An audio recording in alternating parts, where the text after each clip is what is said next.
കൊച്ചു ത്രേസ്യ പുണ്യവതി നിന്നിൽ റോസാപുഷ്പം പോലെ ഹൃദയം.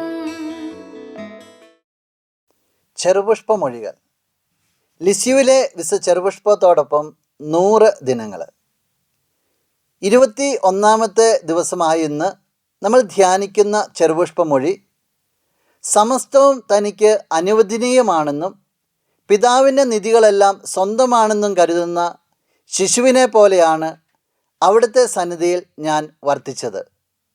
നമുക്ക് പ്രാർത്ഥിക്കാം. ഇഹലോക ജീവിതത്തിൽ മാലാഖയ്ക്കടുത്ത പരിശുദ്ധിയുടെയും ആധ്യാത്മിക ശിശുത്വത്തിൻ്റെയും ദൈവത്തിരുവനസുള്ള പൂർണ്ണമായ കയ്യാളിപ്പിൻ്റെയും ദർപ്പണമായ വിശുദ്ധ ത്രേസ്യയായി ഞങ്ങളെ നീ ദയോടെ തൃക്കൻ പാർക്കണമേ. ഞങ്ങളുടെ കാര്യങ്ങളെല്ലാം നിന്നെ ഞങ്ങൾ ഭരമേൽപ്പിക്കുന്നു. ഞങ്ങളുടെ അരിഷ്ടതകളെല്ലാം നിൻ്റേതായി നീ സ്വീകരിക്കണമേ. നിൻ്റെ ആയുസ്സിൻ്റെ ആരംഭദശയിൽ തന്നെ സ്വർഗരാജ്ഞി അമലോത്ഭവകന്യ വാത്സല്യത്തോടെ നിന്നെ കടാക്ഷിക്കുകയും നീ അവിടുത്തെ വത്സല ശിശുവായി തീരുകയും ചെയ്തുവല്ലോ. ആ മാതാവിൻ്റെ ശക്തിയേറിയ മാധ്യസ്ഥം മൂലം ഞങ്ങൾക്ക് ആവശ്യമുള്ള എല്ലാ നന്മകളും, പ്രത്യേകിച്ച് ഈ നിമിഷം നമുക്ക് നമ്മുടെ എല്ലാ നിയോഗങ്ങളെയും ഒന്ന് ചേർത്ത് വയ്ക്കാം.